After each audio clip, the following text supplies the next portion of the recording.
Hello, you wonderful people, and welcome to another episode of Crime Centric. This being a show where I talk about crime dramas that I watch. For today's episode, I'm going to talk about the latest episode of Good Girls. A lot of really interesting things went down in this episode, so let's break it down. Well, first and foremost, Rio's got one of his guys posted out in front of Bev's place, just seeing what she's doing, keeping an eye on her, trying to just make sure that she doesn't run.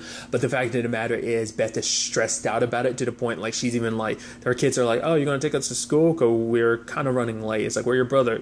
Kenny's like taking a poop. It's like, yeah, go get him and everything. So she's just kind of stressed out the entire time. And obviously, Ruby and Andy come over and they're picking out, and it turns out wait, is he reading an Us Weekly? Yeah, apparently like the neighbor had given him one and stuff like that. Wait, is he drinking a coffee or something? Yeah, like where did he use the bathroom? It's like apparently that same lady lets him kind of go into the bathroom at her place too, because apparently like he takes her trash out and stuff, so he does helpful stuff. And even at one point they see her bringing him out a whole bunch of snacks and stuff like that. Just kind of messed up. At the same time, you got Dean buying a gun because he needs something, because he feels uneasy. It's like Rio's back in their life and everything. And the fact of the matter is, it's so sad because like every time Dean tries to attempt to do something related to Rio, it just has a tendency to blow up in his face. I just hope this doesn't blow up in his face. To be fair, he ended up getting a gun. But it ended up being a shotgun because it was the only thing he could get immediately. Everything else had to be something he could add up, which is interesting. I wonder why it's like any other gun, he'd have to kind of wait like the few days to a week for a background check. Why is a shotgun something you can kind of I don't know. I mean, I'm not a gun person, so like I wouldn't know. I just thought that was kind of interesting. Just I don't know. But to be fair, he wants to do whatever, because obviously for her, because the question is like, I'm curious, like, how much did she tell Dean everything? Because Dean was making jokes about Rio being dead, but I don't know how much she told him about, like, oh, I'm the one that I'm assuming, but there's still a part of me that's like, does he not know?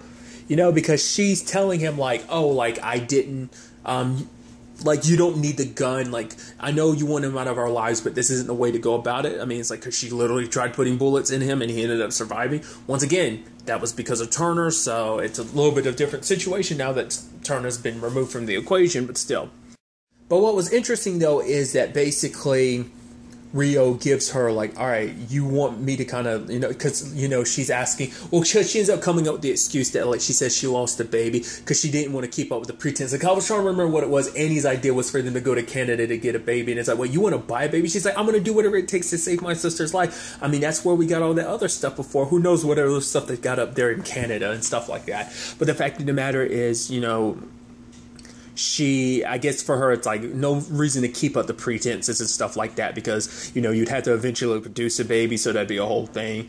Eventually, he'd want a paternity test. He already kind of made that clear. But the fact of the matter is, when it's all said and done, she decided, I guess this was kind of the best route with everything, but it's like, how much is my life worth? And apparently it's worth $100,000. I'm super surprised, considering the fact is their operation, because she even talked about the fact is, how long have you been down and out of the operation?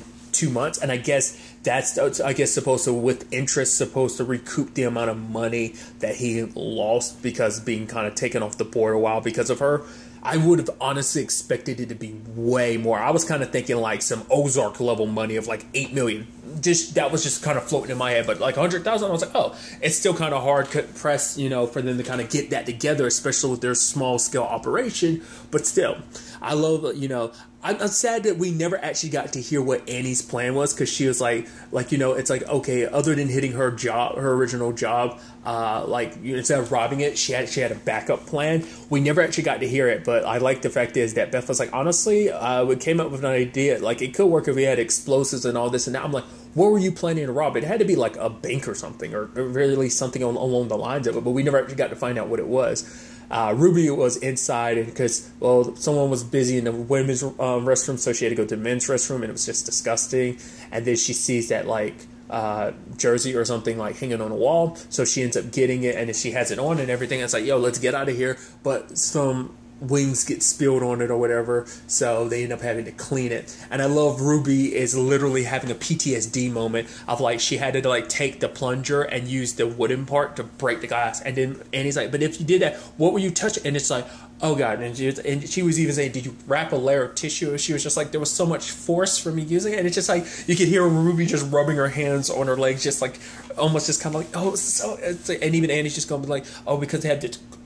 She had sounded like she was about to throw up, and Ruby's just bringing up all the different food that they have, and Annie's feeding into that whole thing too, and it's just like the disgusting situations they found themselves in. I mean, it's interesting too because that kind of comes full circle. Remember, in her original job, she had to kind of the spoon broke off and stuff like that, so she had to stir up like the that soup or whatever for her job, like her job that she had at the beginning of the series. Like, yeah, like it's just interesting because to me it almost feels like coming full circle in that regard. It's different, but still. I mean, same level of kind of disgusting. Well, different level of disgusting, but disgusting all in its own right. Then you also have Annie talking to Josh, about, during her therapy session, and it's like opening up a little bit about, it's like, yeah, my sister, she's in this kind of situation, and it's like it's like, oh, and basically Josh starts inferring, being like, oh, she's sick or something. It's like, yeah. It's like, it's like, yeah. It's like, we thought it went away, but it came back. It's like, the C. It's like cancer, and it's just like, yeah, what kind? And he's like, that's super rare kind or whatever. I even love it. And he's like, oh yeah, my mom had it too. And he's like, oh, because she felt so bad because she came up with this lie and it just blew up in her face like that. Then like it's like, oh, it's like breast cancer or lung cancer. It's one of those super rare ones. It's, whoa. It's like, oh yeah, and he says it, and he's like, yeah, my mom died from that, and she just takes another gut punch. She's like, and she feels even worse about it. I honestly was actually surprised because I thought he was messing with her. I seriously thought he was fucking with her. But it's like, no, it seems like he was super genuine about it, and he's kind of telling that story about his mom and everything. It's like, oh yeah, like, oh, did her vision start to go yet? And he's just like, and apparently his mom, before he could take her on like this special trip, lost her vision, and she could smell it, but she couldn't see it. It's just like, you could tell it made Annie feel terrible. And he's giving her a book about, like, the eye and survive. And he hugs her and everything. And she's like, oh, hey. But then the hug goes on a little long and it's a little tight. She's like, whoa, whoa, whoa, whoa. I'm like, okay. And then later on, she brings it up. It's kind of like, oh, you kind of hugged me pretty tight. And he was like, yeah, I'm sorry if that was inappropriate. She's like, no, like, what's between us and stuff like that. And he's like, but obviously for him, he's a therapist. And obviously this would kind of be a conflict of interest.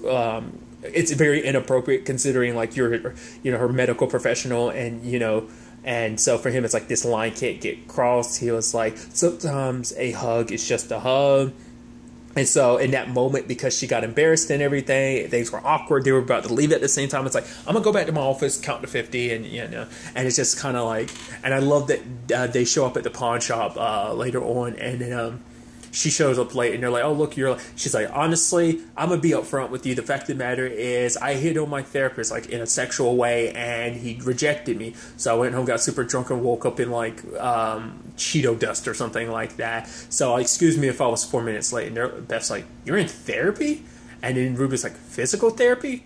And then like, I love Annie being like, why would I be in physical therapy? Ruby's like, I don't know, because the way you run. She's like, what's wrong with the way I run? I'm like, I love that. It makes me think of something, but I'm not going to say anything because it'd be kind of poking fun at someone about it. And it's a whole thing. I just had a whole thing in my head about something. Regardless, I'm having a tangent. I'm going on a tangent and whatnot. But sadly, the guy, the jersey ended up being a fake, so they couldn't make any money off of it. But what's interesting is how this circles back and ties into Ruby's story, because it's so interesting with Stan because he flip-flops so much. Because the fact of the matter is Ruby comes home, apparently like their daughter is mopping the floor because Stan's pissed because apparently she stole a pen. She's like, maybe it was their daughter who skips all the time and smokes a vape pen. And I was like, oh, it's probably like it probably was her, and that she's getting because like Stan's treating her like a criminal because well, we know previously she stole something and kind of, lied about it and everything. And so, but Stan he's getting a little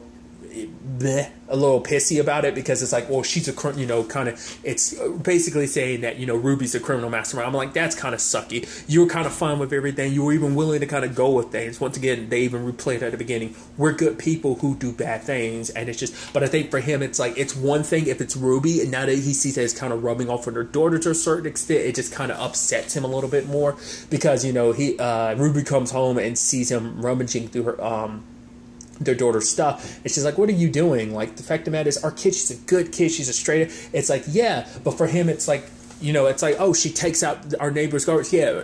Or takes out the trash, or is actually casing the place. Because for him, when he's seeing her, he's seeing Ruby, because he sees what kind of a great, you know, smart woman that Ruby is. And he just worries that their daughter is the same. And she's like, she's not me, you know? But, you know, he still keeps searching the room and everything. Well, turns out Ruby ends up finding said pin that was stolen at the pawn shop. Now, I'm curious, you know, at first I was like, because she was like, oh, was it this girl? I was like thinking like, oh, no, it wasn't her. But the moment she was like offering her daughter the cookies, and just like, oh, I found the pin. Because her natural response was, where'd you find it? See, I told you I didn't do it. Her initial response was, oh, cool. He was like, yeah, you definitely stole a damn pin. And it's like, oh, she eats the cookie. Oh, it's so good. It's like, and she's like, how can you do that? What?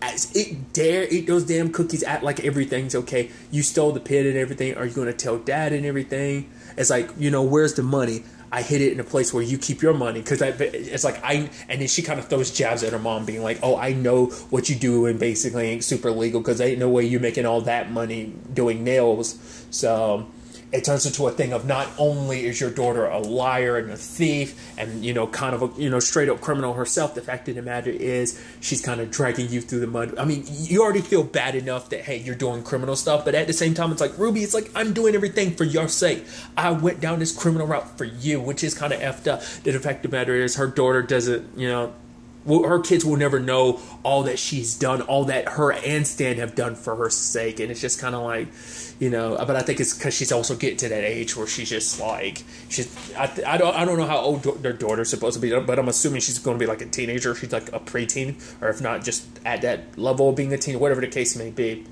But I did like it that later on, you know, she doesn't tell Stan about it, and it's like, what? Her daughter's like, why didn't you do that? It's like, oh, because it would break Stan's heart, because Stan's already got to deal with them, Ruby being criminal. If he found out that it really was her, then it'd completely, you know, break his heart, because it's just kind of like, he'd feel like, I'm the only honest person in this house. And even then, his honesty went out the window, you know, when he was covering for Ruby, and he kind of like bent over backwards to do so much, you know, to cover for her, to help her out and everything. So it kind of brings your own, you know, integrity into question, at least, you know, for someone like Stan, you know. And so it's like, oh, but what if dad runs into so-and-so? It's like, oh, well, that's kind of on you. That's the problem when you kind of start telling lies and stuff like that. You start telling so many lies, you can't never tell, you know, what's the truth anymore in that whole situation, you know? So it's like, you know, what happens now? It's like, well, oh, you're not getting grounded. Oh, that's for kids. You're a criminal, so you're going to owe me. I'm like, and that sounded so menacing coming from Ruby. I mean, I guess it's kind of supposed to be that tough love, which is so interesting considering the fact is they literally went through this. Wasn't that season 1? No, that was season 2, right?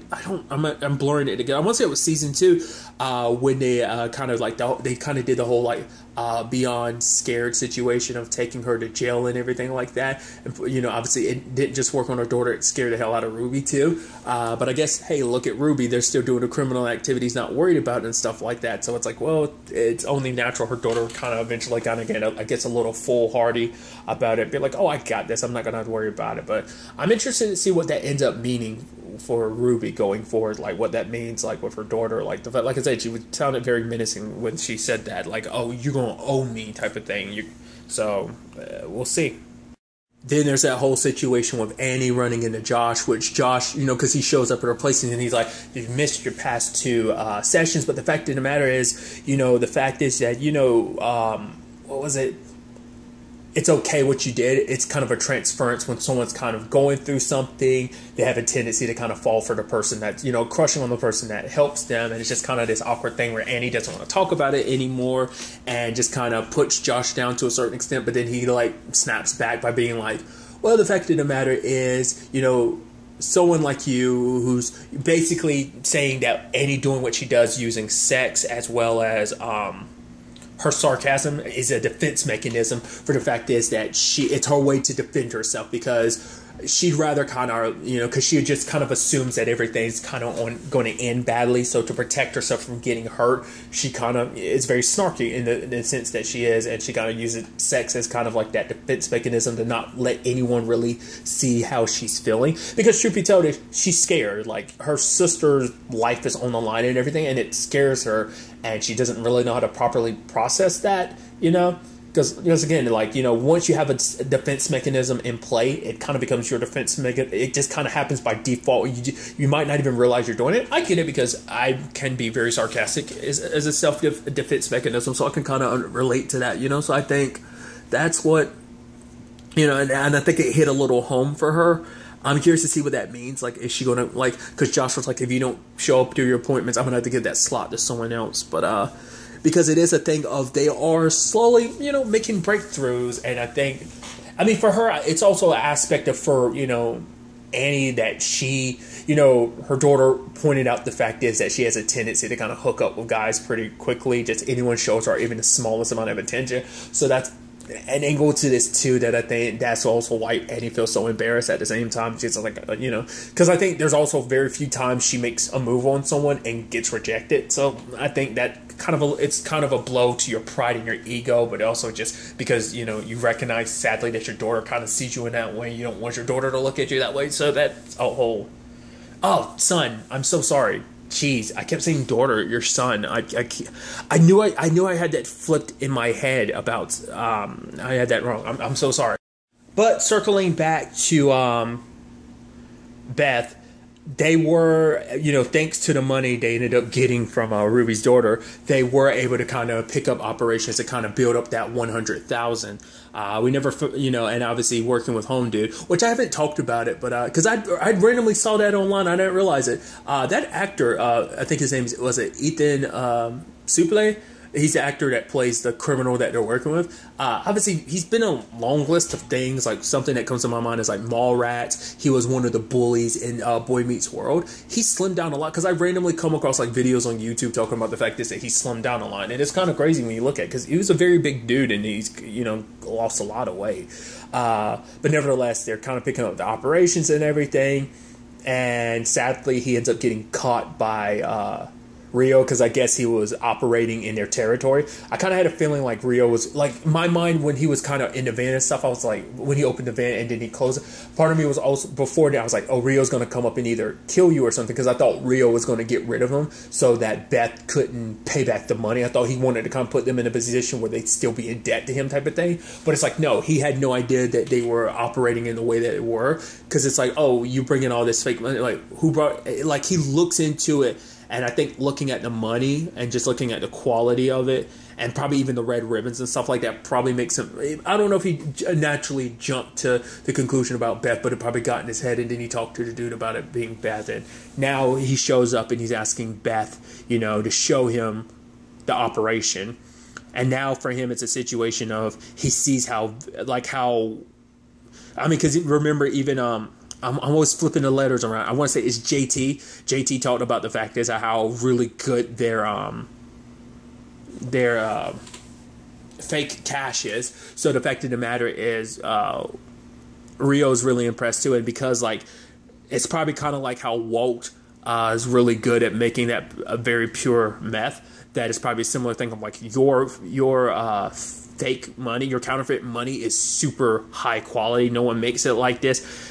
So it's like if they can, put it on a larger scale, they could really make a dent in, an operation and stuff like that. So for now, Rio's keeping their own lives. So that spared Beth for now. I mean, granted, it's always it could always be a Gus and Walt situation of like the moment I kind of got your process down, which he was there to kind of witness it, but maybe it's like once I got the process down, you've kind of pissed me off, so probably when it's all said and done, I'll probably end up killing you. Maybe that's the route to go. It's going to be interesting to see.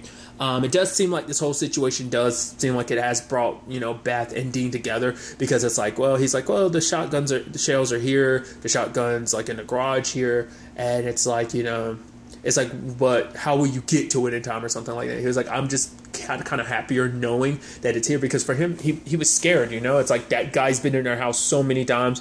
He's been shot by him, thought he was dead, and now it's like, oh, he's back in your lives again. So threatening your wife, you and your kids. So it's a scary situation. But I did like that kiss between him and Beth. It just seemed like, you know, him being understanding and kind of having her back, that maybe him at least feeling a little bit better, trying to maybe potentially reassure her about everything, which we still haven't circled back to his old job situation, like what that old situation is going to look like going forward. Maybe in the next episode will kind of, you know, show us some insight into that. Either way, I'm very interested to ultimately see where all this ends up taking us going forward into the next episode. But really, that's all I want to talk about. Till the next time we meet, be happy, be safe, live life to the fullest, and enjoy it. Good day, and goodbye.